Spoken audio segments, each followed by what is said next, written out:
안녕하세요. 미국 유학고스TV 시청자 여러분들. 자, 오늘 멤버분께서는 선수 과목 프리레퀴짓을 어디서 수강하는지 궁금하다고 하셨는데, 자, 솔직히 제가 말씀드려 볼게요. 자, 이거를 님이 가려고 하는 학교에 물어보셨나요? 자, 그거를 사실은 이런 종류의 질문들은 저한테 물어보면 안 되는 겁니다. 자, 왜 그런지 얘기를 해드릴게요. 자, 현재 2024년에 미국에는 약 4,140개의 학교가 있습니다. 대학교가. 자, 4,140개의 대학교가 있어요. 이 대학교가 학교마다 커리큘럼이 다르고 학교마다 입학 정책이 달라요. 그러니까 저한테 물어볼 수 있는 게 아니에요. 4,140개의 학교가 있습니다. 아시겠죠? 그러니까 보통 어디에서 수강하는 게 아니라 학교마다 다릅니다. 아시겠죠? 그러니까 저한테 물어보는 게 아니에요. 자, 그럼 솔직한 얘기를 또 해보겠습니다. 학교에다 직접 물어보시면 될 텐데 왜 저한테 물어보실까요? 자, 그거는 님이 영어에 대한 부담을 느끼기 때문이에요. 근데 사실 그런 태도로는 유학 가기 정말 힘듭니다. 아시겠죠?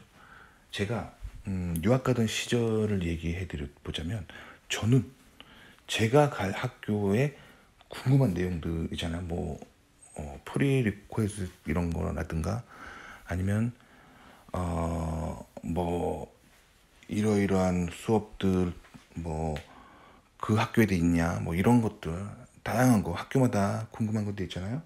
그럼 학교 과사무실이나 학교 입학처에다가 이메일을 직접 보내야 돼요. 저는 그럴 능력이 있었어요. 그렇기 때문에 지금 미국 사회에서 우뚝 쓸 수 있었던 거예요. 아시겠죠? 그러니까 영어 능력이 굉장히 중요합니다. 저한테 물어볼 수 있는 게 아니에요. 자, 그래서 이런 거를 또 대신해 주는 사람들이 있거든요. 그게 유학원이 대신해 주는데, 솔직히 말씀드리면 유학원 하는 일 없습니다. 거의 없어요. 유학원은 영어 못하는 사람들이 영어가 안 되기 때문에 가서 뭐 물어보려고 있는 곳이에요. 그래서 뭐 예를 들면 지금 님이 말한 이 선수 과목들 같은 거 궁금한 거 있잖아요. 그럼 유학원에 가요. 동네 가까운 유학원에 가서 물어보잖아요. 그러면 유학원도 몰라요. 그럼 유학원은 어떻게 하냐? 유학원에 이제 미국에서 뭐 어학연수나 혹은 미국 유학 갔다가 이렇게 뭐 자퇴하거나 뭐 이런 사람들이 유학원의 직원으로 있습니다. 자, 솔직히 말씀드리면 유학원 직원이라는 사람들이 그렇게 똑똑한 사람들이 아니에요. 정말 미국 유학을 갔다 오고 저처럼 미국에서 훌륭하게 유학생활을 마친 사람들은 그런 데 안 갑니다. 자, 미국에서 보통 직장을 다니거나 아니면 실패한 유학생이라 하더라도 학위가 있으면, 한국은 학벌 사회이기 때문에 한국의 유명 대기업에 보통 들어갑니다. 그래서 이런 유학원에서 일하지 않아요. 아시겠죠? 유학원에 일하는 직원들은 실력이 없는 사람들이다. 요거를 아시면 좋겠고, 그래서 님이 유학원에 가잖아요. 그러면 유학원 사람들 똑같아요. 자기도 몰라요. 그래서 과사무실에 대신 연락을 해줍니다. 그리고 뭐 번역기 막 돌려가지고 이렇게 컨택을 하겠죠. 아시겠죠? 그렇게 한 다음에 그 번역 답변이 오면은 그것도 번역기 돌려가지고 님한테 알려주는 거예요. 그리고 얼마 받느냐면 적게는 몇십만 원에서 크게는 몇백만 원의 수수료를 받습니다. 아시겠죠? 그러니까 님이 싸게 유학을 가고 싶다면 님이 스스로 본인이 가려고 하는 학교에다가 궁금한 거를 물어볼 수 있어야 돼요. 아시겠죠?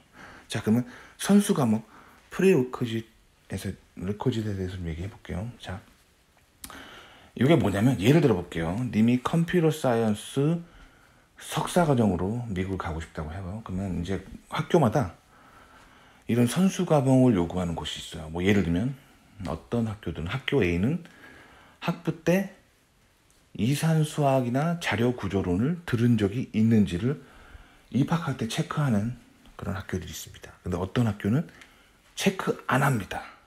체크 안 하고 그냥 입학 그 사정이라고 하죠. 어드미션 커미티에 교수들이 그냥 뽑으면 알겠다 하는 학교도 있고, 어떤 학교는 컨택한 지도교수가 어프로브 하면은, 허락을 하면은 받아주는 데도 있고, 학교마다 천차만별이에요. 아시겠죠? 그렇기 때문에 저한테 물어볼 수 있는 질문이 아닙니다. 제가 이거 몰라서 그런 게 아니라 학교마다 정책이 천차만별이에요. 아시겠죠? 자, 그 다음에 님이 이번에는 입학을 했다고 쳐봐요. 그러면 그 선수 과목이 있다고 했잖아요. 그럼 그거 가지고 님이 어떤 대학원 수업을 들으려고 할 때 그 과목을 오픈한 교수가 선수 과목을 들었는지 확인하는 교수가 있어요. 그래서 뭐 프린트해서 갖고 오라고 합니다. 학부 때 들었는지 그걸 프린트해서 나한테 갖고 와, 보여줘봐. 그래야지만 내 수업 들을 수 있어 라고 하는 교수도 있습니다. 근데 어떤 교수는 약간 자유방임적인 교수가 있어요. 그래서 지가 알아서 따라오면 되지. 지가 알아서 여기 들어와가지고 지가 모르면 지가 도서관 가서 책 찾아보고 선수 과목 관련된 책을 도서관 가서 찾아보고 자기가 따라오겠지. 이런 교수들도 있습니다. 아시겠죠? 그리고 어떤 교수들은 선수 과목 들었는지 체크를 할 때 되게 까다로운 사람도 있어요. 뭐 예를 들면 실제로 제가 다녔던 대학원에서 있었던 일입니다. 약 10위권 정도의 박사과정에서 제가 났었는데 나름 명문대이기 때문에 거기에는 한국의 그 있잖아요. 뭐 S로 시작하는 소위 말하는 S대, 한국에 굉장히 명문대 있잖아요. S대. S대 분들이 굉장히 한국에서 자기들이 최고의 학교를 나왔다는 자부심이 있었어요. 그래가지고 이제 막 처음에 이제 한인 학생회에서 한국 사람들끼리 막 만나서 밥 먹는데 막 자부심을 가지고 얘기하더라고요. 그런데 그 사람들 중에서 이제 한국의 S대에서 석사를 하고 미국의 이제 10위권 학교로 박사과정을 온 사람들이 있었습니다. 근데 저는 제가 영상에서 항상 말씀드리지만 저는 미국에서 먼저 50위권 정도 하는 곳에서 석사를 마치고 그 다음에 10위권으로 박사를 진학하였습니다. 아시겠죠? 그런데 그 S로 시작하는 한국 그 석사 출신들이 저를 무시했어요. 아직도 기억나는데 굉장히 교만해가지고 밥 먹으면서 그러는 거예요. 그쪽은 어느 데서 석사하고 나왔어요? 그러는 거예요. 그래서 제가 미국에서 저 다른 주에 있는 50위권 정도의 학교에서 석사를 하고 여기 10위권으로 들어왔습니다. 이렇게 얘기했더니 그 사람들이 뭐라 그랬냐면 그런 데서도 여기 들어오나 보죠. 이러는 거예요. 그러니까 그 사람들이 가지고 있는 사상이 뭐냐면 나는 한국 최고의 학부를 나왔기 때문에 이 학교에서 나 같은 사람을 받아주는 것이 마땅하지만 당신은 한국에서 자기 같은 좋은 데서 석사를 하지 않고 미국 50위권 정도니까 뭐 그런 듣도 보도 못한 학교 아니야? 이렇게 얘기하는 거예요. 황당하죠. 근데 그게 바로 자기중심주의고 자국중심주의를 가지고 있는 거예요. 소위 말하는 이제 국뽕과 학벌주의를 가지고 있는 거죠. 근데 이걸 막상 까보니까 막상 까봤어요. 그래서 까봤다는 게 뭐냐면 같이 그 사람들하고 대학원 첫 수업을 들었는데 교수가 선수 과목 체크를 하는 거예요. 그래서 저는 미국의 50위권의 미국 대학교 석사과정에서 어떤 수업을 들었어요. 그걸 보여줬더니 바로 저는 프리패스였어요. 그래, 다른 학교에서 했구나. 그 50위권 유니버시티 오브 어디 거기 있잖아. 거기 알아. 거기서 수업 들었다고? 그러면 우리 학교에서도 들은 걸로 인정해 줄게 하면서 선수 과목 프리패스 했어요. 자, 근데 이번에는 랭킹 1등하는 한국의 S대 출신들이 그 수업에서 교수님 저도 한국의 석사과정에서 요 수업 들었습니다. 그러니까 교수가 가져와봐 그러는 거예요. 그래가지고 뭐 성적표랑 뭐 이런 거 갖고 왔어요. 딱 보더니 한국의 랭킹 1등하는 그 S대였는데 교수가 하는 말이 미국 학교가 아니네. 미국 학교가 아니기 때문에 우리 학교에서는 인정해 줄 수 없습니다 하고 다시 들으세요 해가지고 그 S대 출신들이 자존심 다 구기고 그 미국의 박사과정에서 그 석사과정에 해당하는 그 코스웍 있잖아요. 그거 한국에서 들었던 거 똑같이 다시 들었어요. 얼마나 시간 낭비예요. 그렇죠? 그래서 한국에서 석사하고 온 사람들이 박사 때 미국에서 석사하고 온 사람보다 학교를 오래 다닙니다. 보통 2년 정도 더 다녀요. 아시겠죠? 자, 이거는 저희 학교 분위기입니다. 저희 학교 분위기예요. 근데 솔직히 말하면 미국에 많은 대학교가 있고 제가 아는 사람 중에 미국에서 그냥 별로 안 유명한 하위 랭킹의 별로 안 유명한 학교에서 이제 대학원을 하신 분이 있거든요. 그분 다녔던 학교는 선수 과목 같은 게 이렇게 까다롭지 않아요.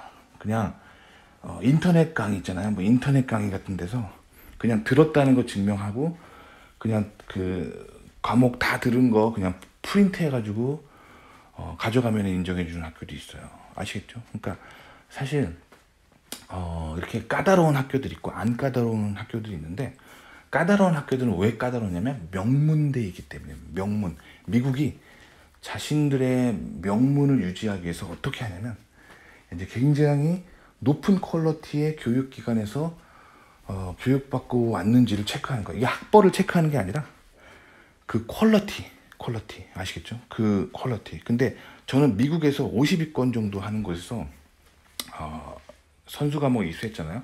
미국 교수들 눈에는 미국의 정식 교육기관에서 선수 과목을 이수했기 때문에 그거는 상당한 퀄리티라고 생각한 거예요. 반면에 한국에 석사하고 온 사람들이 한국의 대학원에서 그 수업을 들었기 때문에 미국 교수들이 신뢰하지를 못하는 거예요. 아, 저거 미국이 아닌데 저 수업을 어떻게 내가 신뢰하냐는 거죠. 아시겠죠? 그리고 한국 학생들이 여태까지 좀 보여줬던 모습들이 있죠. 한국 학생들이 이제 한국에서 그 레포트 베끼고 그 솔루션 베끼고 뭐 그러면서 학부 시절을 알잖아요. 그래서 미국 학생들은 솔루션 베끼거나 레포트 베끼고 안 하거든요. 자기가 직접 하고 그렇기 때문에 교수들이 느끼기에 미국 밖의 학교에서 공부한 사람들을 신뢰할 수 없는 부분들이 있어요. 아시겠죠? 근데 이건 어디까지나 명문대들의 문화고, 소위 말하는 이제 미국도 그런 데가 있어요. 등록금 장사하는 데가 있어요. 학교가 내일 망할지 모르는 그런 학교들이 있습니다. 작은 영세한 학교들. 그런 데는 까다롭지 않아요. 아시겠죠? 그러니까 이건 님이 가려고 하는 학교의 분위기다. 그래서 직접 님이 입학처와 과 사무실에 하나하나 발품을 팔면서 알아보시면 돼요. 솔직히 저 같은 경우는 어떤 기본적인 이메일 장문 정도가 되기 때문에 이메일 쓰는 게 어렵지 않습니다. 언제든 제가 원하는 학교에 이메일 쓰면 돼요. 근데 솔직히 말하면 님이 그게 부담이 되기 때문에 이제 한국말로 샬라샬라 할 수 있는 편한 저에게 물어보고 싶은 거잖아요. 그 태도를 버리셔야 돼요. 아시겠죠? 직접 발품을 띄우셔야 돼요. 그래서 제가 님이 영어를 라이팅을 그렇게 잘하지 못한다는 가정하에 영어를 못하는 사람이 어떻게 미국 대학교에 컨택을 할 수 있을까 가지고 이 다음 컨텐츠를 한번 이어서 해보도록 하겠습니다. 어떻게 하면 되냐면 요즘 번역기 되게 많잖아요. 번역기를 이용해서 메일 쓰기. 자, 그 강의를 한번 해보겠습니다. 이거는 이제 영어를 잘 못하는 사람들을 위해서 서바이벌 잉글리시 스킬이죠. 그거를 한번 다음 시간에 한번 해보도록 하겠습니다. 그럼 다음 시간에 제가 할 영어 못하는 사람들이 번역기로 영어 글쓰기 강의를 한번 해보도록 하겠습니다. 도움이 되셨기 바랍니다.